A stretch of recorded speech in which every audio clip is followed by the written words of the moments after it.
Shalom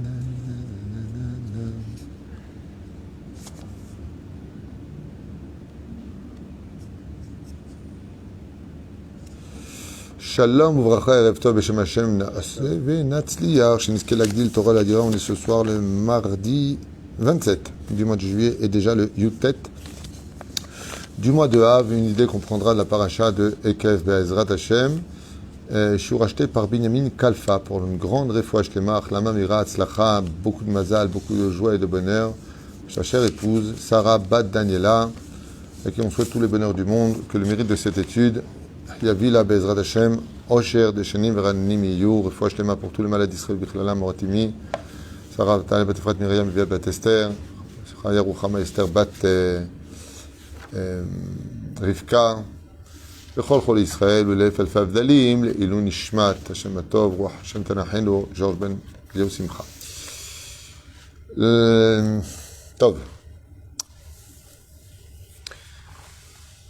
Rashi Akadosh nous parle dans cette paracha d'une réflexion qu'on a déjà étudiée dans d'autres shiurim à propos des trois premiers mots de la paracha, Ve'aya Ekev Tishmeun, et il fut ou il sera, comme tu le voudras, Ekev, en fin de compte, Tishmeun, vous l'entendrez. Donc on peut le traduire de plusieurs façons. L'une des traductions la plus connue, c'est en fin de compte, vous ferez ce que je vous dis. Ve'aya Ekev Tishmeun. En fin de compte, vous allez faire ce que je vais vous demander. Mais si je reste dans le pshat, le mot Ve'aya est relié à la joie, comme on l'expliquait dans Megillah. En Ve'aya et la Leshon Simcha. Quand on dit le mot Ve'aya et il sera, c'est un signe de joie. Ekev, en hébreu, c'est le talon. Tishmeun, vous l'entendrez. Rashi, comme vous le savez, nous dit, ce sont les mitzvot qui sont reliés à notre talon, c'est-à-dire que l'on place au plus bas de la hiérarchie des mitzvot, pensant que ce sont des mitzvot pas très importantes. Ou alors peut-être des mitzvot qui sont tellement pratiquées de façon naturelle et répétitive qu'on ne fait pas attention à ces mitzvot-là. C'est-à-dire, dans le livre, par Peraot la Torah, Chazal explique là-bas, qu'il y a une mitzvah, dans le Tachles des choses, qui est d'une dimension tellement importante dans le ciel, et qui pour nous est inexistante. Quelle serait la mitzvah qui serait reliée à Aya Ekev Tishmeun? Quel pas que l'on pourrait faire serait tellement entendu dans le ciel, et qui représenterait une joie intense, Aya, qui veut dire la joie, le fait de marcher en Israël. Quand tu marches en Israël, quand tu poses ton talon sur la terre d'Israël, tu marches. Tu vas au travail, tu vas à la maison, tu vas au mikvé, tu vas à la synagogue. Ve'aya Ekev Tishmeun, chaque fois que ton talon se pose sur la terre d'Israël, tu crées un ange.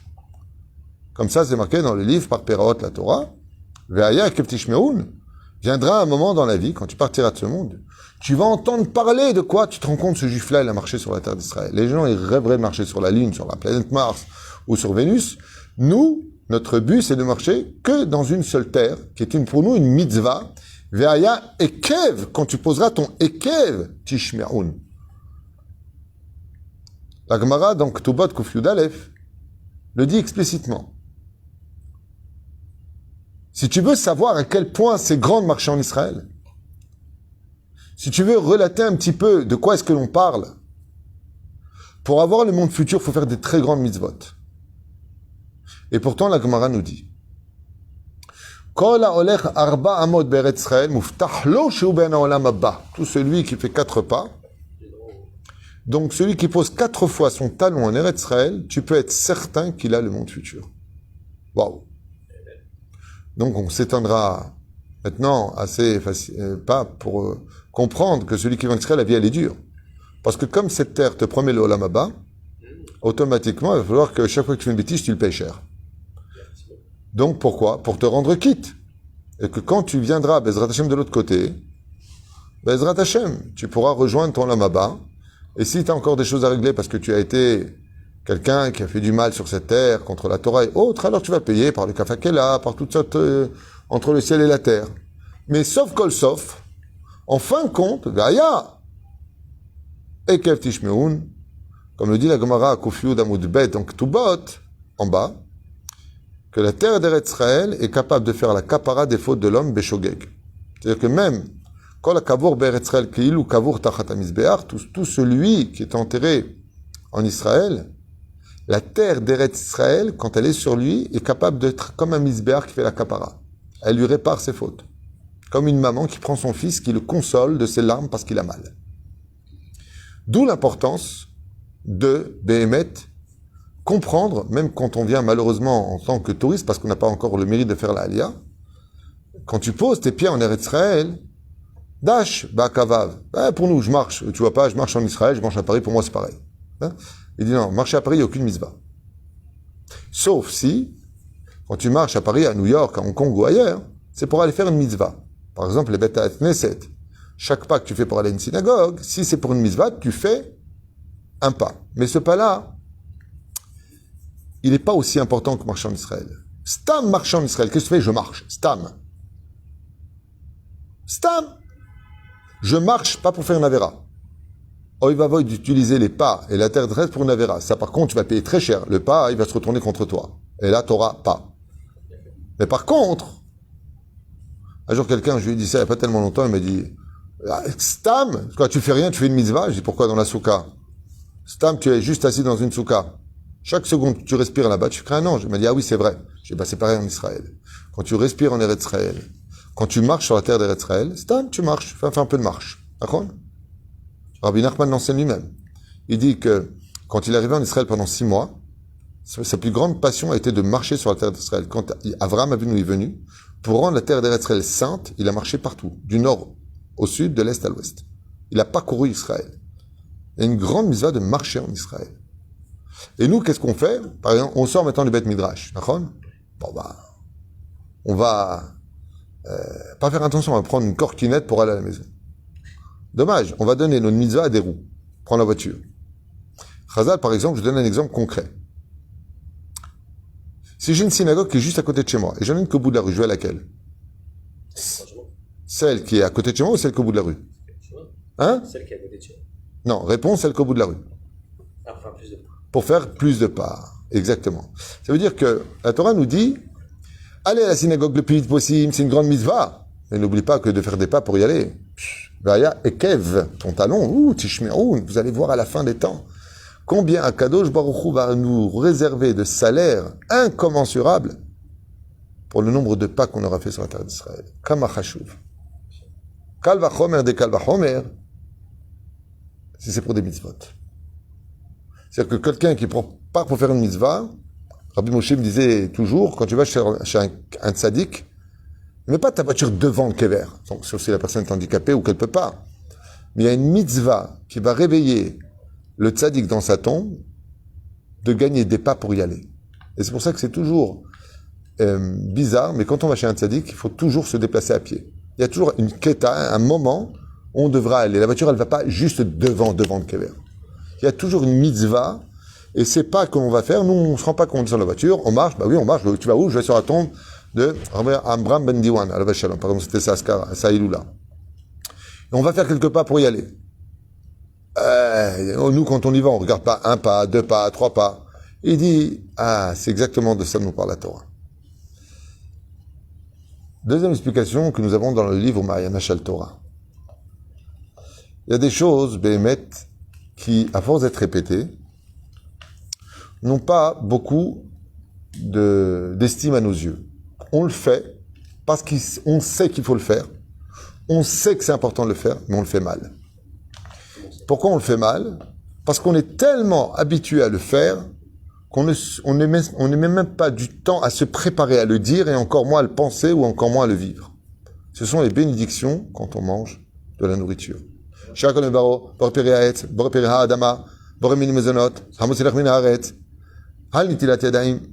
ce que l'on fait, c'est tellement répétitif, tellement banal à nos yeux. Mitzvot chez Adam, Dash, Ba'akavav. Rachid lui fait attention. Il y a des mitzvot que tu vois comme étant, on a l'habitude de les faire, on connaît. Il te dit, c'est Dafka dans ces mitzvot-là que se trouve un salaire chez Lo Alecha Ladat Masrar Mitzvah. Tu ne te rends même pas compte. Combien le Zohar HaKadosh rapporte de mérite, vante les extraordinaires lumière qu'un homme allume dans les mondes supérieurs quand il fait une bénédiction sur un fruit, sur un légume, sur un gâteau. Kama chashuv, combien il est important de prendre son temps pour une bénédiction. Et nous, c'est pas ce qu'on fait. Chérie, je te fais des pâtes ou tu veux ça? Ouais, donne-moi un peu de pâtes, donne-moi un peu de pâtes. Maisonnote. Non, il dit au contraire, le plat de pâtes, si tu voyais ce qu'il y a dedans, et c'est ce qu'on va étudier tout de suite, qu'est-ce qu'il y aurait dans des pâtes? Qu'est-ce qu'il y aurait dans du pain? Qu'est-ce qu'il y aurait dans une pomme de Boré Péré à Etz? Vous allez entendre quelque chose d'extraordinaire et vraiment partager aussi ce shiur. Bémet, partagez-le parce qu'il est grandiose. Regardez ce que nous disent les Chachamim. Davar nifla venisgav. Quelque chose de merveilleux. Dans la paracha de Ekev, il y a marqué, dans le chapitre 8, verset 3, Kilo al alechem levado ichya adam. Ce n'est pas que sur le pain que vivra l'homme. Car al kol motza pi Hashem ichya adam.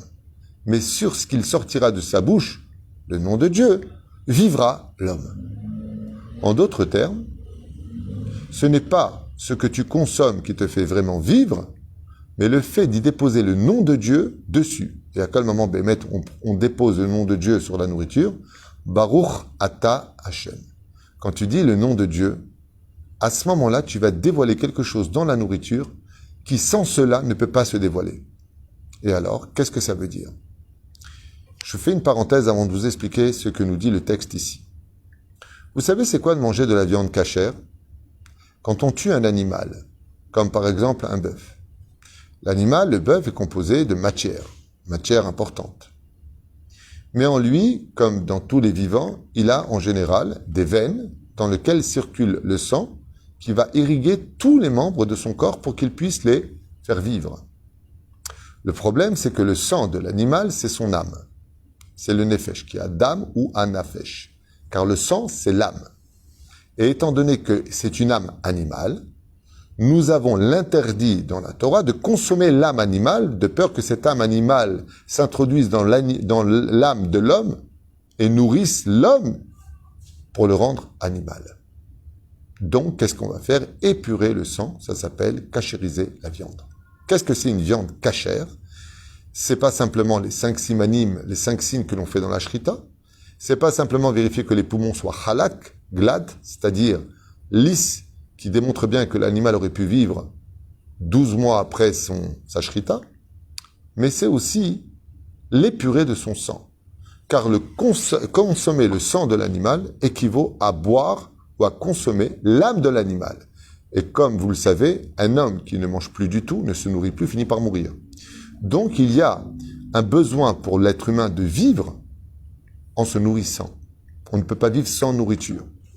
À part Moshe Rabbeinu, 40 jours et 40 nuits, mais de façon générale, au bout d'un certain temps, l'homme meurt. Donc, nous vivons par le biais de la nourriture. Cette nourriture doit être absolument saine pour nous.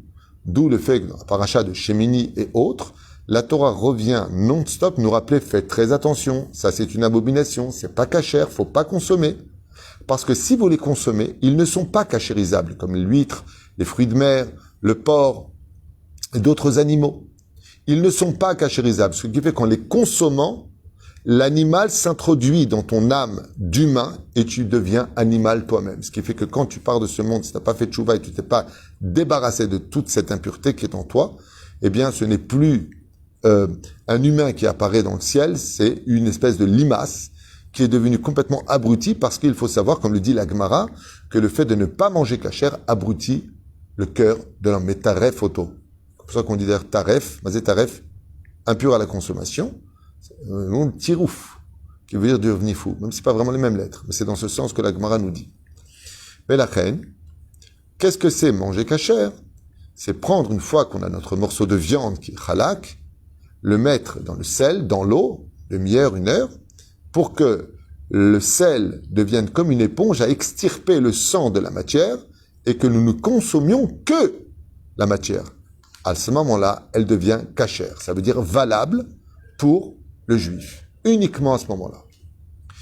Le chidouche est que, normalement, la cachérisation de la viande n'existe que pour la viande. Elle n'existe pas pour un fruit. Détrompez-vous. Elle existe pour le fruit pour qu'ils deviennent cachers. Prenons le cas d'une pomme, d'une poire, d'une orange, de ce que vous voulez. Regardez ce qu'écrivent les Chachamim. בעצם קשה להבין איך יכולה נשמה שכל עוצמה אינה אלא רוחנית להיות ניזונה ממאכל חומרי.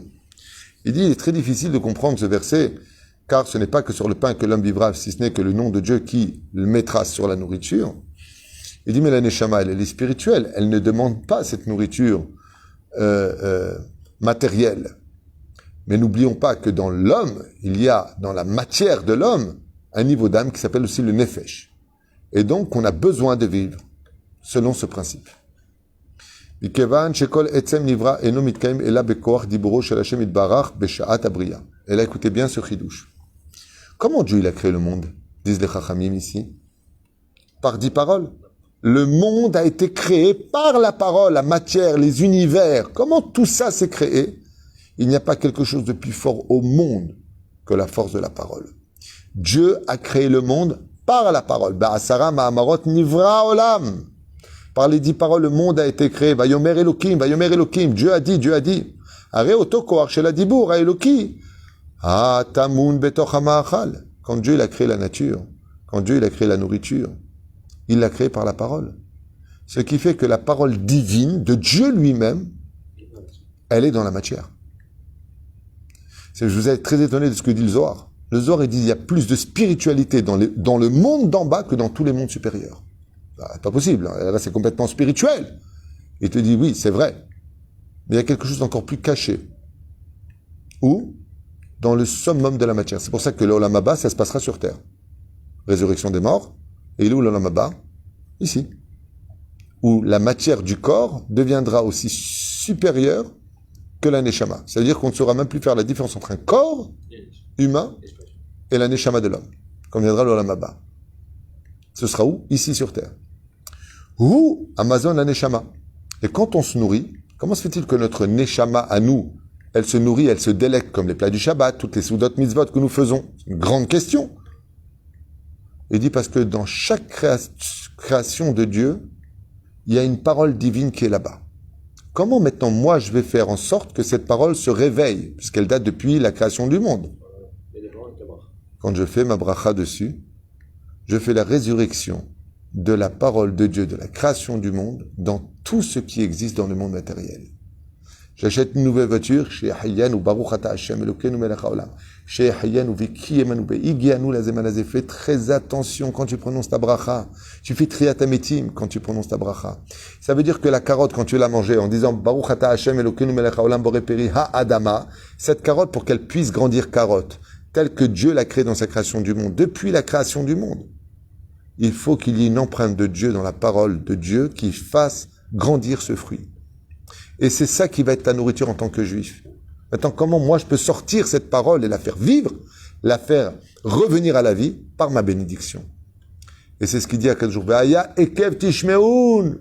Waouh, si vous saviez combien on va entendre dans le monde d'en haut. Quand un juif fait une bracha, Dieu dit à tous les gens, chut, on prononce mon nom, on réveille la création que j'ai créée par la parole. Regardez, ils sont à table. Ils vont pas manger comme les non-juifs le feraient. Donne-moi une carotte. Elle est bonne, carotte. Quoi de neuf, docteur? Non. Tu manges une carotte. Baruch ata Hashem Elokeinu melech haolam boreperi ha adama. Et là, tu peux la consommer. C'est ce qu'il dit. Quand un juif prend un fruit dans les mains et qu'il prononce la bénédiction dessus, מתעוררים הכוחות הרוחניים הפנימיים שטמונים בתוך הפרים מכוח הדיבור האלוקי בשעת הבריאה. Toute la création du monde se réveille dans un tout petit élément qui va rentrer dans sa bouche. Ve'mehavin mazon ruchani avur haneshama. Et c'est cette nourriture-là qui va nourrir notre neshama en tant que juif pendant que l'on consomme Bezrat Hashem Yitbarach de la nourriture pour notre corps. Ce qui fait qu'un juif qui consomme Hazve Shalom, il se met à table, il est là, oh là là, j'adore, donne-moi un morceau de pain, il prend du pain, il le mange, Hazve Shalom sans bénédiction, mais tu es fou! Non seulement tu vas payer cher parce que d'abord tu voles une nourriture qui ne t'appartient pas dans le sens où tout appartient à Dieu, nous on a pris le monde futur, donc pourquoi tu manges de la matérialité? Non, ça t'appartient si tu fais la bracha, dit la Gemara dans Brachot. Ok, très bien, mais pourquoi tu es fou? D'abord, hormis les mitzvot que tu payes, que tu perds, pourquoi? Combien tu fais d'anges quand tu dis une bénédiction? Baruch ata Hashem Elokeinu melech haolam, 6 mots déjà, 6 anges. Sheakol Nia Bidvaro. Tu viens de créer 9 anges blancs qui se mettent à chanter devant Dieu. Ve'aya et Kev Tishmeun, vous allez voir après la mort, quand viendra le moment du Beddin où chaque juif montera dans le ciel, pour quelques secondes d'attention avant de manger, combien de chants. Mais c'est quoi tous ces anges? C'est quoi ces anges qui chantent? Il dit, ah, c'est ta bénédiction, ça. Et si vous entendez des chants, des anges qui chantent faux, c'est parce que vous avez avalé vos brachot.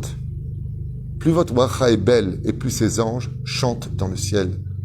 Et ça, vous l'entendez. Ve'aya, à fin de compte, tu verras. Quand tu vas entendre, tu vas tomber par terre. Tishme'aoun. Tu vas réaliser que, hormis tout ce qu'on vient de dire, tout comme une viande qui n'a pas été cachérisée nous est interdite, si tu n'as pas fait la bracha sur ton fruit, ton légume, ton mésonote, ton gâteau, eh bien, quelque part, tu manges ta ref. Tu n'as pas cachérisé la spiritualité qui était dans cet élément. Et ça, ce sont des mitzvot qui pour nous paraissent tellement banales, tellement machinales, tellement journalières, tellement faciles à faire. Allez, hop, donne-moi un truc, chacun le bureau, hop, ve'aya et kev tishmeun babouche. Ne crois pas que ta bracha, c'était stam une bracha. Tu sais combien de choses ont été créées pour que tu puisses prononcer cette bracha. La reine Adam Yizaher Meod, et il fera tout, Be'ezrat Hashem, pour cachériser chacune de ses nourritures par le processus de la halakha, s'il s'agit de viande ou d'autres choses, mais qu'il sache qu'il y a aussi une façon de cachériser qui est obligatoire et non pas facultatif. C'est que quand tu viens pour manger ce que tu as à manger, prends bien ton temps pour dire la bénédiction. À la limite, il est préférable de manger un peu plus vite et de prendre plus son temps pour la bracha que de se débarrasser d'une bracha pensant que c'est une mitzvah. Bon, c'est pas dramatique, et de prendre beaucoup trop de temps pour l'avoir consommée. Le mieux, prends le temps pour les deux. Comme c'est marqué, prie bien, mange bien, étudie bien, sois quelqu'un de bien. Car un juif, il est iprinat tov. Qu'il est car tov natati lachem torati alta azovo. Bracha v'atzlacha, et que Bezrat Hashem, ce petit enseignement, devienne un grand soleil dans la vie de chacun de nous, et qu'on fasse une grande teshuva pour ce qu'on n'a pas fait avant, et qu'à partir de maintenant, Behemet Sheniske, Mikol Alev, de prendre notre temps pour dire les bénédictions avec amour, sourire, joie et enthousiasme, parce que Behemet, ces sons de cloche qui sortent de notre bouche, non seulement elles réveillent la création de Dieu à l'intérieur de la nourriture dans les temps de tous les siècles qui les accompagneront, mais en plus de cela, vous verrez combien ces anges seront beaux le jour de votre départ à chanter pour vous. Vaya kev tishmeun. Là, vous entendrez le son qui est sorti si banalement de votre bouche pour devenir une éternité de louanges pour vous remercier. C'est une question. Ken, On voit que par rapport à ce que vous dites, par rapport au fait le sachar de la mitzvah, Ken, et celui qui répond Amen. Otto Davar. Amen Gematria Malach. Lui, il gagne juste un ange. Mais cet ange-là, il est énorme. Pourquoi? Parce que celui qui dit une bracha, malgré tout, il profite du pourquoi de la bracha. Celui qui a dit Amen ne profite de rien. Donc, il a un ange, mais il est aussi large que les 9 mots de Sheakol Nia Bidvaro. D'où l'importance de dire aussi une bracha à voix haute pour que celui qui est en face puisse répondre Amen. Sauf pendant un shiur. Quand il y a un shiur, on ne fait pas élever sa voix car le Talmud Torah Keneget Kulam, l'étude de la Torah est plus importante qu'une bracha. Elle englobe toutes les brachot. Kol Tov. Exactement.